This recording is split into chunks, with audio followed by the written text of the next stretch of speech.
heading into our discussion for the week, we're going to be talking about the 4 Avengers Doomsday Teasers. And my first question for you guys is, this is obviously a new try. And in a world where everything's just going to leak, I think Marvel assumed these were going to leak as well, and just kind of like, well, there's always going to be something coming up for the next few weeks. It's over the holiday break. People are talking about other things, so this will be kind of a nice little side conversation. What did you guys think about them doing 4 teasers instead of like one amazing trailer?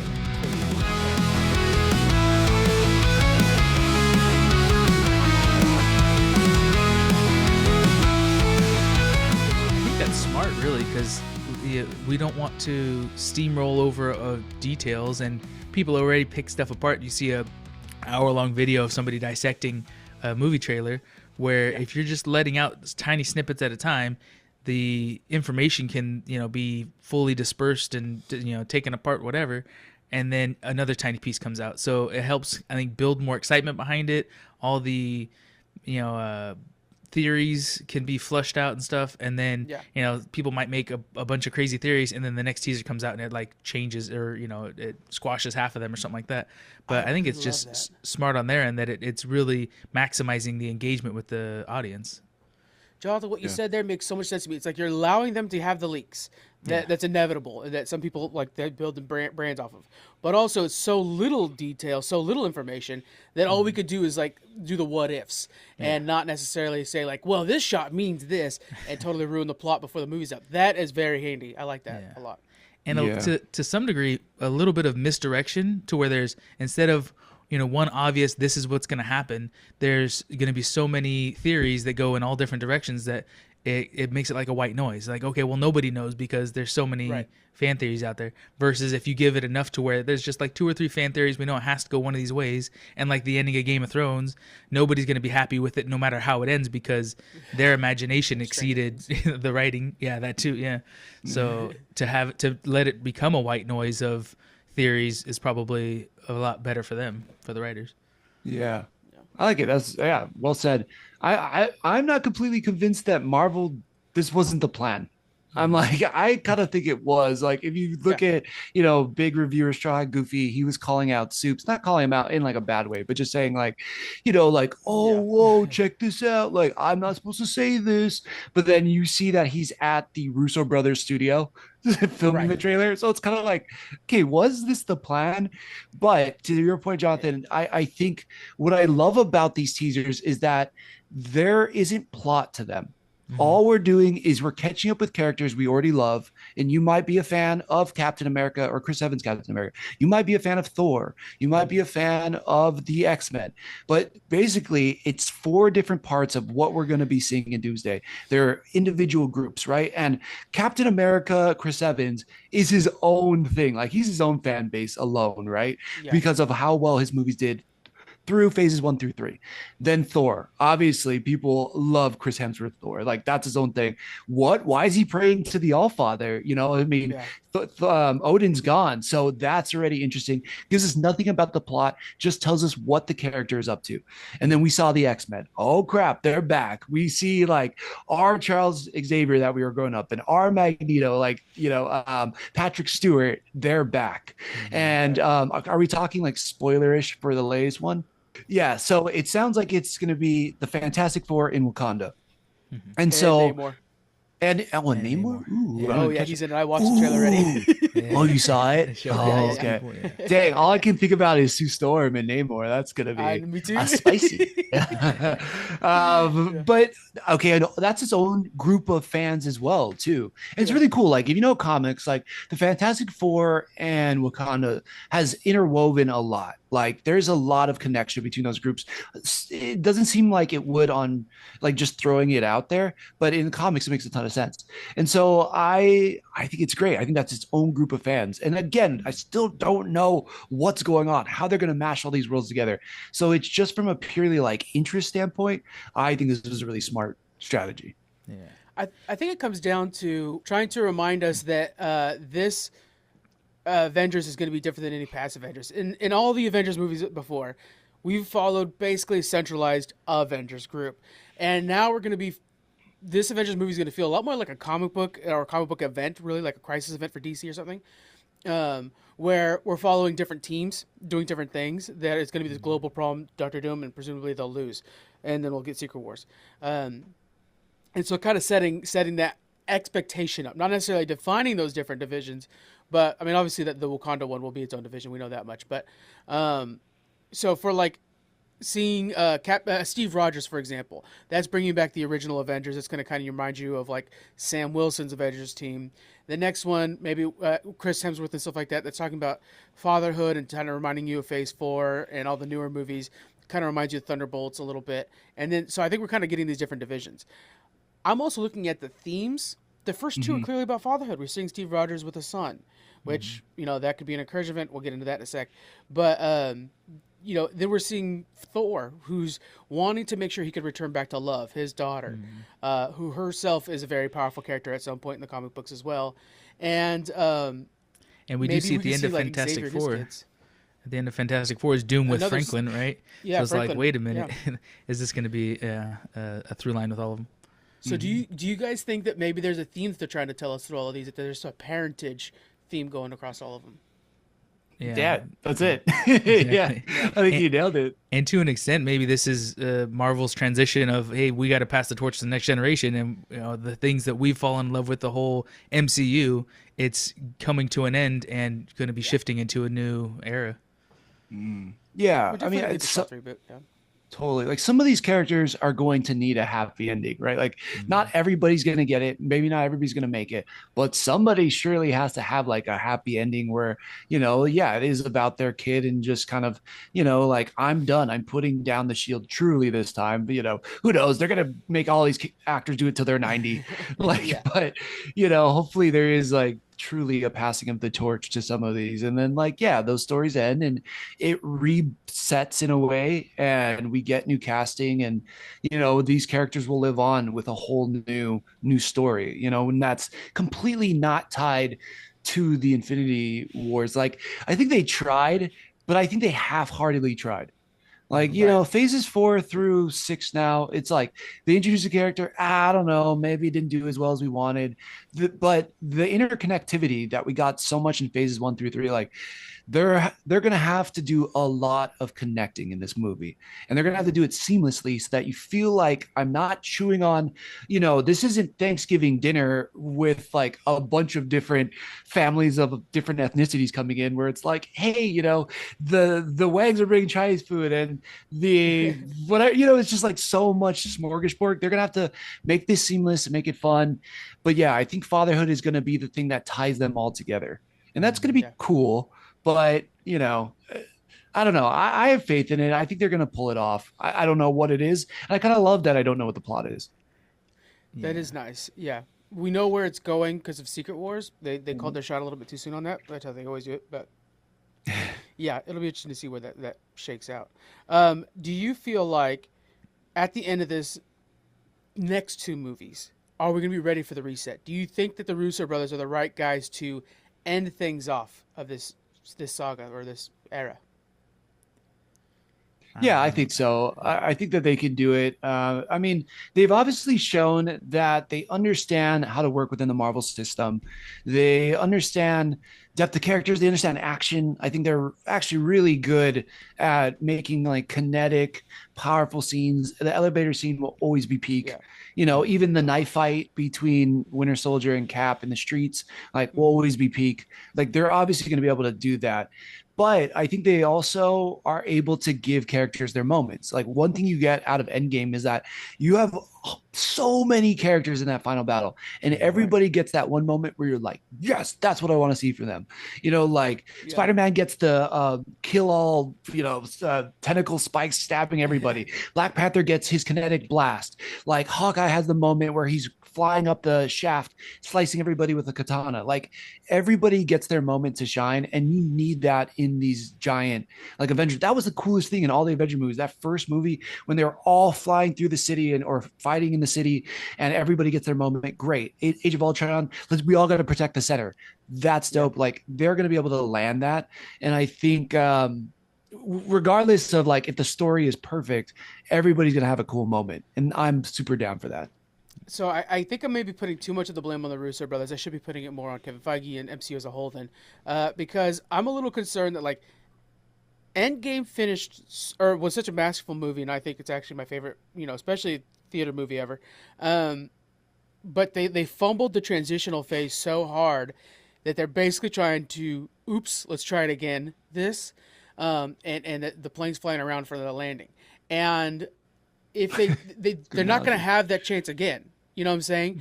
They need to masterfully do this time and successfully transfer, which I think is why the Secret Wars I think is an easier one to do that with because you're forced into a soft reboot.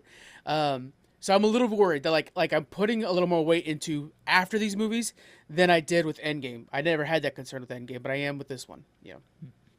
Yeah, I could see that. The one thing I could say, and this is like actually a compliment for them. The Russo brothers are really good at like simplifying things. You know what I mean? And we've even seen it in the teasers. It's like, what is the core of Thor? Like, he always wanted to find his place in terms of like, he had the most powerful, the most well-known father. And he was just some kid trying to find his place in the galaxy amongst where they live. Where was Asgard? Amongst that, like, who is he as an Asgardian? And through 3 movies, we saw him figure it out, lost his destiny, and he always wanted to live up to his dad. Now bringing it back. His teaser, Dad, I need your help one last time. I need to find my daughter. That's it. For the teaser. What else do I need to know about Thor? It's like, oh, he didn't fit, like, he finally got worthy. And the one thing that made him worthy, finally finding love, he's lost that now. Now, please give me any strength I can get to find love again. What else do I need to know about Thor? I'm in. Chris. Yeah, sorry. Let's use this. No. Let's use this to talk about each of the teasers a little bit because I do want to talk about that. I don't think he's looking for love. I read it as he's having to go off to fight and he wants to be able to return to love. Mm-hmm. Like, like not that he lost her, but like I have to go do this, but I'll be back and I will live our peaceful life again. I promise. And I really liked that idea of that, like the regretful soldier aspect of him, and it. You're bringing a great point. The fact that they're bringing it back to these core values. One of the core values of Thor in the comic books, like later in all his stories, is being the king of Asgard and not feeling worthy of that role. Not necessarily of Mjolnir, but of being his, father's son. And I think that's one thing that Odin does really well is like be a good father, not a good father, to clarify, but being that like stoic father that everybody looks up to, and Thor not filling in for that and worried he's not bringing that to love. So that was a great point. I like that. Totally. Chris Evans is like, what is the guy who's finally got everything he wants? What brings him back into battle? Like, listen, sorry guys, like you guys have it. Like I have my family, I can't do this. Yeah. And then it's like, there has to be a reason. You bring a kid into the mix for him. And he's like, I don't want to be here. I don't want to do this, but I have to, because if I want a world that's safe for this kid or whatever, I need to be out there giving my all. Simple. Doom, check. Like X-Men, what's going to stop them? Okay, we don't really know again, but like we see that the school's falling apart. Arguably, some of the X-Men are either killed or captured. Okay, I don't want to do this fight anymore, but for one last time, old friend, we gotta give it all we got. And Cyclops just being like, I can't do this. I've tried everything to be this leader. You're forcing me back into this battle. It's like it's across the board. So it's so simple. It's simple. And I think that's what the Russos do really well, is simple and powerful. They're going to be able to. X-Men, they already lost the fight. I think because we see the Sentinels that are walking behind them, which, oh my God, seeing that comic book accurate Sentinel foot, I was like, oh baby, I've been waiting for that. It's so good. So it'll be interesting to see what brings them in, because it looks like they already lost. So maybe Doom attacks them first, and then they're chasing him. Maybe maybe Doom changes the timeline so Trask wins and he's able to like set up the whole Sentinel program and just destroys it.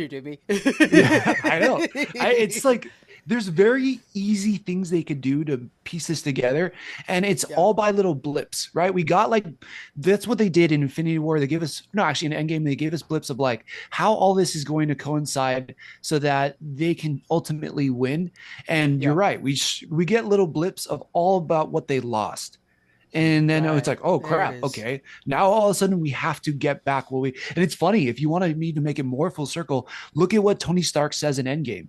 He says, he's like, bring back what we lost. Absolutely. Like lose what we've gained. I can't. I can't do it. Like I can't lose my daughter. And so maybe it is, maybe, you know, the Yeah, it internet's goes right on back the to theories. the Thor Yeah. side of that too. Like you can't lose what he gained. I like that a lot. Yeah. Jonathan, It's already there. you're a notorious Thor hater for the newer ones. Yeah.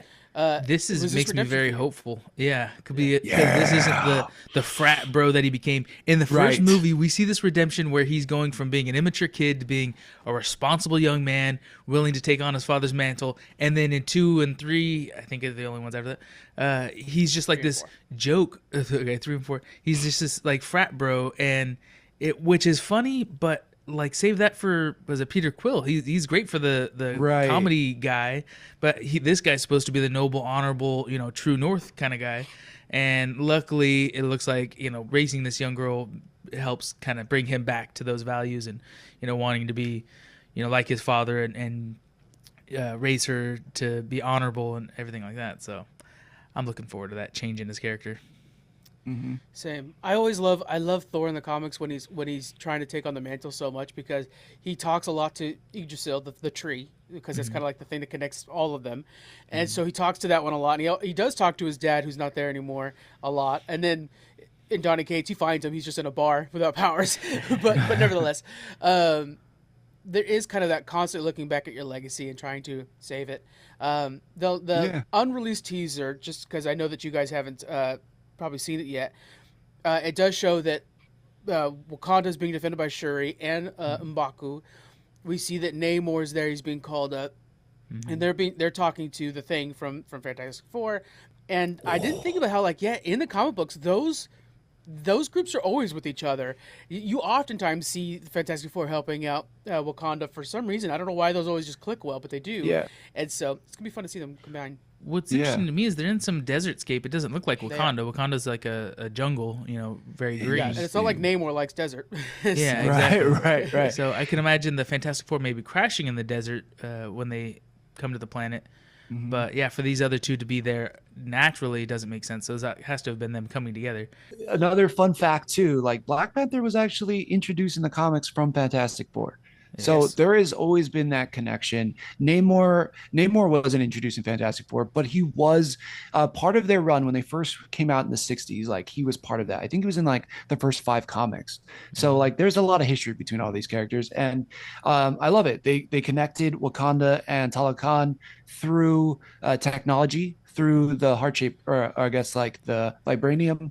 And obviously there's like the connection between Fantastic Four and Wakanda because of the advanced technology. Like Reed Richards is always trying to create advanced tech. They have the most advanced tech in the world. Like, of course they would be there. So yeah, I think it does make sense. You know what? That might be the theme for all of these. Which I mean, I don't know why why this is such a hard thing to grasp. Is Doom took something from all of these people, and so what probably brings Namor to the table with Wakanda is something he did mess with vibranium, and maybe it made it to where it's not vibrating anymore, or something like that, or whatever. We know he's technology magic, and then of course, by the way, that also reminds me of the thing I was DMing you about, Thomas. Is we haven't seen magic introduced yet in these teasers. And, that's a huge part of Doctor Strange's story. Or, I'm sorry, Doctor Doom's story. And so maybe we'll see Strange, something like that, pop up soon in the trailer. Or we'll have Lilia, which I was kind of just shooting into the dark. Lilia would be nice to be able to kind of like warn them that Doctor Doom is coming. And that could be why, maybe Scarlet Witch doesn't die at the end of Multiverse of Madness. This is all just like theory crafting at this point. Yeah. I got a wild theory that I thought about after. Please throw it out there. Yeah, throw it out there. Okay, so you made me think about this. Like, what if he took things? I don't. Again, this is just me spitballing, just because it's like That's fun. the fun But part. Yeah. what if Doctor Doom took something from T'Challa, or took something of T'Challa's, like his original vibranium suit or something? Yes. There's no way Shuri or M'Baku doesn't be like. What if he like literally like dug? They probably wouldn't do this, but like dug up his grave to pull something from T'Challa. They would be so pissed. I don't know. I would be pissed. Yeah, we would be pissed too. I know. It would be like, what the fuck? But yeah, the emotions. But also we see at the end of Fantastic Four, right, we see that he's taking Franklin. And each of these, several of these, we see the connection between like father and son or how important your children are to you. Yeah. So they're building up. In Fantastic Four, we saw when killing your child, offering your child was an option, everybody said, what are you doing? Give up the kid, save our planet. So they didn't see the value of like saving one child's life, right? In this, we're seeing how important that is to somebody. Their connection with their child is everything in their life and more. So I think they're kind of gearing us towards, no, you should see it on the other side of the coin, that these people won't give up anything for the child. In fact, they'll fight to the death to save someone else's child for that relationship. And if we go further back, Tony Stark sacrificing himself, with the I Love You 3000, maybe in defeating Doctor Doom, they bring Tony Stark back to his daughter. Damn. That's pretty wild. I was thinking too, when you were saying that, it's like, wait, there is a child attached to Wakanda as well, T'Challa Jr. What if T'Challa Jr. gets taken? That would 100% force Wakanda. I'm about to be pissed off with Doctor Doom. I'm just throwing that out there right now.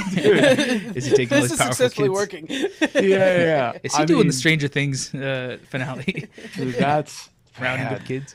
Who? Yeah. Well, maybe this it goes is. back to what we were talking about at the beginning, was this marketing successful? And I think the fact that we're all emotionally charged and asking so many questions about something we don't know enough about is exactly what Marvel wants. They want us to be talking about this here on podcasts or at work with your friends or whatever, in Discords. This was successful marketing, and it might be something that not only they will learn to use in the future, but others might do too. Dropping little teasers instead of huge trailers that are like, showstoppers. This is good. Yeah. I think it's something you can shit on the MCU all you want, but this is something I think also uniquely that the MCU can do, because we care that much. You can't do this for like some random, I don't know, whatever movie or something coming out. It's like, if you showed me like one snippet of Penelope from the Odyssey, I'm like, am I going to care? No, but it's like Matt Damon looking all grisly and stuff. Yeah. So I think this is something the DCU might be able to copy, but there's not many other properties out there that can do this and make it successful. So yes, this worked. Yeah, because we've been invested for so much, last 15 years or 20 years or whatever too. So I think that's where they get us. Is like, we're already in. We got to keep going with it at this point. Yeah. God, we're getting to 20 years though, because 2008 was Iron Man. Yeah. Oh my God, it's almost 20 years of MCU. Oh my God. Crazy. It's been We're a good old, ride. everybody. We're very, very old. Jesus I always Christ. think of that part from Friends where I think it's like Rachel's turning 30, and then Joey goes, "It's not happening to me. Me and God got a deal." And I'm just like, I wish I had that. Come on, man, no more years. Well, I always say that it's better than the alternative. You either grow old or die young. So it's good to get That's old. true. Yeah, That's to be true. Jerry Seinfeld. Seinfeld, to me, I've always thought like they're older people. They're all young 30s and like late 20s in that show. And it's like, no, Elaine is good 40s. Like, don't lie to me like that. Right. No, she's George is not. Santa, balding come and on. like, wait a minute. Yeah. I would love to hear the people at home. Let us know what your wild fan theories are for Doomsday. What you think's going to happen. What X-Men's going to die immediately. Let's get those out there. I want to know right away, guys. Make sure you I let don't us want to see any of the X-Men die. I want this I know. whole X-Men to be a continued, X2 sequel moving on from here. Well, while we're being leaking assholes, let's talk. Well, that's a terrible way to say it. A new podcast name. But The Leaky while we're being Assholes. leak-filled people, one of the fights that we know is happening because the filming caught it is Nightcrawler versus Mr. Fantastic. And so it's like we know that those two trailers or teasers are going to unite, and it's going to be fun. Like all these parties look like they're separated, but we know they're coming together at some point in the movie. I cannot wait for that fight. That is just, my God. that is an imagination dream right there. Like that is just wish fulfillment to the max. I cannot wait for that one. Yeah, and Nightcrawler is one of the best X-Men. If they wanted to do kind of like the new Green Lanterns, but kind of an X-Men series, I would totally be on board. 100%. I don't know. You'd have to. It can't. I love Alan Cummings, but it would have to be a new actor. But man, I would watch the crap out of that. I don't know. That's a dream. That I would love that. I almost want like an X-Men Dark where it's like Gambit, like kind of the street level darker side. Gambit, Punisher Nightcrawler, kind of, Rogue. Yeah. That'd be really fun. It's gonna be good stuff, guys. Cannot wait for all that.